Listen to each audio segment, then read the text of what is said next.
Part 5 the biggest myth in cricket predictions.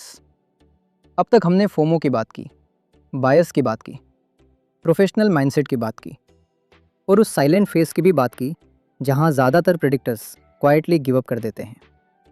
लेकिन अब वक्त है उस मिथ को तोड़ने का, जिस पर ज़्यादातर क्रिकेट प्रेडिक्शन चैनल्स और प्रेडिक्टर्स अपनी पूरी एनर्जी लगा देते हैं।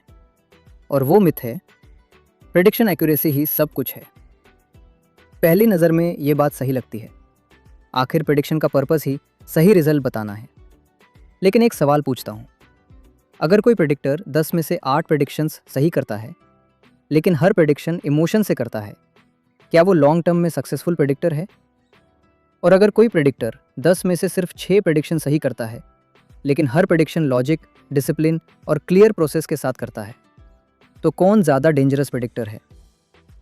ज़्यादातर लोग पहला नाम लेंगे, प्रोफेशनल्स दूसरा, क्योंकि प्रोफेशनल्स एक्यूरेसी से पहले डिसीजन क्वालिटी को देखते हैं। क्रिकेट प्रेडिक्शन का सबसे बड़ा सीक्रेट ये है, आप हर मैच कंट्रोल नहीं कर सकते, आप टॉस कंट्रोल नहीं कर सकते, आप वेदर कंट्रोल नहीं कर सकते, आप ड्रॉप्ड कैचेस कंट्रोल नहीं कर सकते, आप अनएक्सपेक्टेड कोलैप्सेस कंट्रोल नहीं कर सकते। लेकिन एक चीज़ कंट्रोल कर सकते हो, अपनी डिसीजन मेकिंग।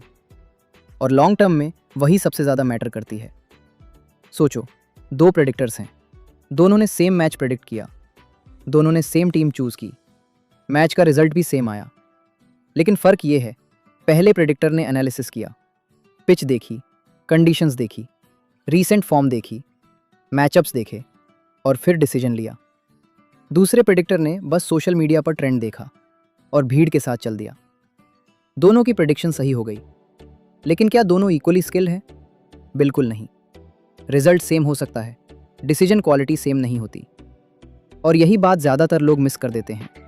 वो रिजल्ट जज करते हैं, प्रोसेस नहीं। इसीलिए एक गलत प्रेडिक्शन के बाद कॉन्फिडेंस टूट जाता है और एक सही प्रेडिक्शन के बाद ओवर कॉन्फिडेंस आ जाता है। लेकिन जब फोकस प्रोसेस पर शिफ्ट हो जाता है, सब कुछ बदलने लगता है। अब सवाल ये नहीं होता आज प्रेडिक्शन सही हुई या गलत। सवाल ये होता है, क्या मैंने एनालिसिस ऑनेस्टली की थी? क्या मैंने बायस अवॉइड किया था? क्या मैंने इमोशंस को डिसीजन से दूर रखा था? क्या मैंने अपने रूल्स फॉलो किए थे?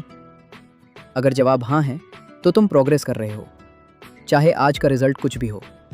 और यही वो पॉइंट है जहाँ क्रिकेट प्रेडिक्शन सिर्फ प्रेडिक्शन नहीं रहती, वो सेल्फ अवेयरनेस बन जाती है, वो पेशेंस सिखाती है, वो डिसिप्लिन सिखाती है, वो इंडिपेंडेंट थिंकिंग सिखाती है।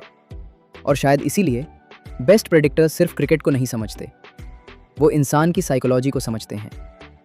वीडियो सीरीज़ की शुरुआत में मैंने तुमसे एक सवाल पूछा था, अगर कल से तुम्हारी हर प्रेडिक्शन गलत होने लगे तो सबसे ज़्यादा दर्द किस बात का होगा? अब शायद उस सवाल का जवाब बदल चुका होगा, क्योंकि असली गोल हर प्रेडिक्शन सही करना नहीं है। असली गोल है हर प्रेडिक्शन के साथ बेटर थिंकर बनना।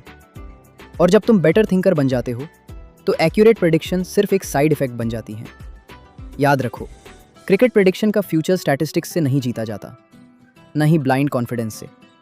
वो जीता जाता है क्लियर थिंकिंग से, पेशेंस से और साइकोलॉजी को समझने से।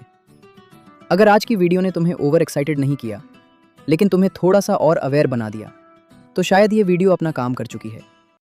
कमेंट में सिर्फ एक लाइन लिखना, I am learning to think before I predict. क्योंकि जो लोग प्रेडिक्शन से पहले सोचना सीख लेते हैं, वही एक दिन कंसिस्टेंटली सही प्रेडिक्ट करना भी सीख लेते हैं। और याद रखो, प्रेडिक्शन का असली गेम क्रिकेट के फील्ड पर नहीं, तुम्हारे दिमाग के अंदर खेला जाता है। हम मिलेंगे नेक्स्ट वीडियो में, एक और एनालिसिस के साथ नहीं, एक और साइकोलॉजिकल ट्रुथ के साथ।